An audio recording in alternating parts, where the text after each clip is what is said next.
ان الدین عند اللہ الاسلام۔ اس کے بعد ایک اور سوال تھا لوگوں کا کہ کیا خرچ کریں، راہ للہ کیا دے۔ تو یہاں اللہ تعالیٰ نے ایک بنیادی بات بتائی ہے، اور یہ اسلام کی بڑی پیاری خوبی ہے، اور یہ صرف اسلام کی خوبی ہے کہ اسلام بندے کو سب سے پہلے اس کے اپنے حق بتاتا ہے کہ تیرے یہ حق ہیں، اور تو اپنے ان حقوق کا خیال رکھ۔ پھر بتاتا ہے تیرے والدین کے یہ حق ہیں، اگر وہ تیرے ساتھ رہتے ہیں تو ان کے حقوق کا خیال کرنا تیرے ذمے ہے۔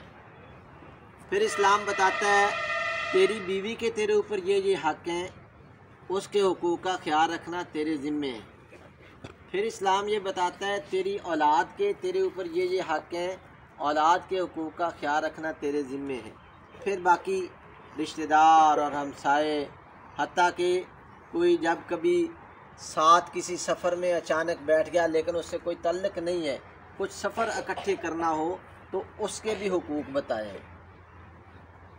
اسلام نے یہ نہیں کہا کہ تم سارا کچھ نہ دین کے لیے اللہ تعالیٰ کے لیے بس دے دو اور اپنا کچھ بھی خیال نہ رکھو، نہیں، پہلے اپنا خیال رکھو۔ تم ہو تو تم نیکیاں کرو گے، تم ہو تو تم اپنے رشتہ داروں کا خیال کرو گے۔ سب سے پہلے اِنَّ لِجَسَدِكَ عَلَيْكَ حَقًّا، تیرے جسم کا تجھ پر حق ہے۔ وَإِنَّ لِعَيْنَيْكَ عَلَيْكَ حَقًّا، تیری آنکھوں کا تجھ پر حق ہے۔ وَإِنَّ لِزَوْرِكَ عَلَيْكَ حَقًّا، مہمان آ جائے تو اس کا بھی تجھ پر حق ہے۔ وَإِنَّ لِزَوْجِكَ عَلَيْكَ حَقًّا، تیری بیوی کا بھی تجھ پر حق ہے، اولاد کا، ہر ایک کا حق بتایا ہے۔ لوگ پوچھتے ہیں کیا خرچ کریں، تو اللہ تعالیٰ نے فرمایا العفو، زائد، جو اپنی ضروریات سے زائد ہے۔ ضروریات کا مطلب ہے ایسی چیزیں جن کے بغیر انسانی زندگی ممکن نہیں۔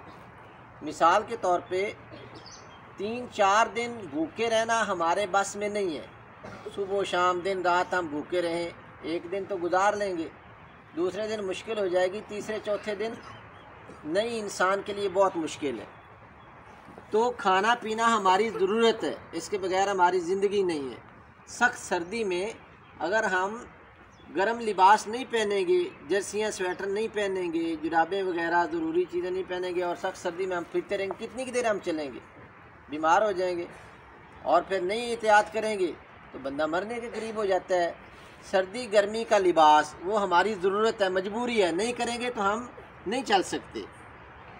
اسی طرح اہل و عیال کی ضروریات، وہ جو ضروریات ہیں، ایک ہے کہ یہاں اسکول میں آنا ہے تو یہاں اسکول میں پہنچنا ہماری ڈیوٹی ہے۔ یہاں پہ میں پہلے کچھ دیر کار پہ آتا رہا ہوں، ٹھیک ہے، اچھی بات ہے، کار پہ آتا تھا، لیکن اب میں موٹر سائیکل پہ آتا ہوں تو یہ بھی بالکل صحیح ہے۔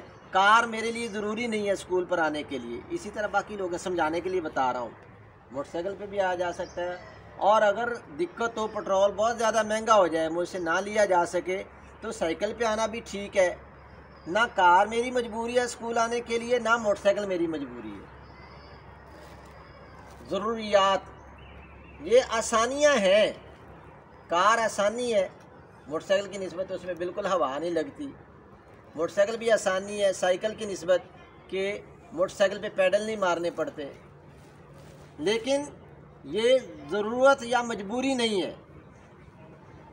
جو چیزیں ہماری مجبوری اور ضرورت ہیں، جن کے بغیر ہماری زندگی اور گزارا ممکن نہیں ہے، نارمل حالات نہیں چل سکتے، سب سے پہلے وہ ہمارے ذمے ہیں کہ ہم کما کے اپنی اور اپنی بیوی بچوں کی وہ ضروریات پوری کریں، ان کا کھانا پینا، روٹی پانی، لباس بستر وغیرہ جو ضروری چاہیے وہ پورا کریں۔ وہ پورا کرنے کے بعد اگر ہمارے پاس پیسے بچتے ہیں تو اللہ تعالیٰ فرماتا ہے وہ غریب کسی کو دے دو، کسی یتیم کو دے دو، کسی مسکین کو دے دو، کسی بیوہ کو دے دو، مہمان پر کھل کے خرچ کر لو۔ یہ لوگ پوچھتے ہیں کیا خرچ کریں، اللہ تعالیٰ فرماتا ہے جو تمہارے ضروریات کی چیزیں ہیں نا، ان پر جو تمہارا خرچہ ہوتا ہے پہلے وہ کرو، اس کے بعد اور نیکیاں کرو۔ سمجھ آ رہی ہے؟ سب سے پہلے اپنی ضروریات، اپنی فیملی کی ضروریات وہ پوری کریں، لیکن ان ضروریات میں یہ نہیں ہے کہ ہم جو ہے نا کہیں کہ ہمارے پاس پجارو ہو تو پھر ہی ہماری ضرورتیں پوری ہوتی ہیں، ہمارے پاس بیگو ڈالا ہو تو پھر ہی ہمارے شوق پورے ہوتے ہیں، نہیں۔ اس کے لیے اگر ہم بچائیں، سیونگ کریں، اور غریب، مسکین، یتیم، بیوہ وہ بھوکے سو رہے ہوں تو ہم ظالم ہیں۔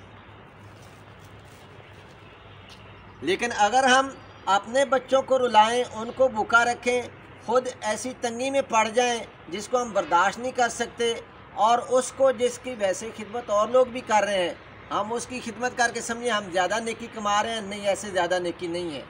البتہ بعض اوقات حالات ایسے ہوتے ہیں کہ اس وقت آپشن ایک ہی ہوتا ہے، یا تو خود کھا لیں یا مہمان کو کھلا دیں، کسی مجبور کو کھلا دیں۔ اس وقت جو لوگ حوصلہ کر کے خود نہیں کھاتے، خود بھوکے رہتے ہیں، مہمان یا مسافر یا غریب کو کھلا دیتے ہیں، دین اور اللہ تعالیٰ اس کی بڑی تعریف کرتے ہیں۔ وَيُؤْثِرُونَ عَلَىٰ أَنفُسِهِمْ وَلَوْ كَانَ بِهِمْ خَصَاصَةٌ، چاہے آپ کو بڑی ہی ضرورت ہو پھر بھی دوسروں کو اپنے اوپر ترجیح دیتے ہیں۔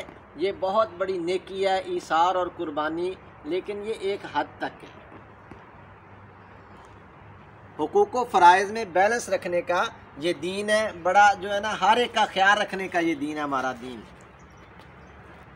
بعض حالات بالکل وہ انتہائی خاص قسم کے ہوتے ہیں، جیسا کہ واقعہ جنگ قادسیہ میں پیش آیا کہ پانی جو ہے نا لے کے زخمیوں کے پاس ایک بندہ گیا، تو اس کا بھائی جو کزن تھا وہ بالکل آخری لمحات میں تھا، اس نے پانی مانگا، وہ لے کے گیا۔ ادھر ایک اور جو ہے نا زخمی مجاہد نے پانی مانگا، اس نے کہا اس کی طرف لے کے جاؤ، اس نے کہا اس کی طرف۔ یہ انتہائی خاص الخاص مقام ہے اور خاص الخاص حالات ہوتے ہیں۔ عمومی حالات میں یہ ہے پہلے اپنی اور اپنی فیملی کی ضروریات جو لازمی چیزیں ہیں ان کو پورا کریں، اس کے بعد اوروں پہ خرچ کریں۔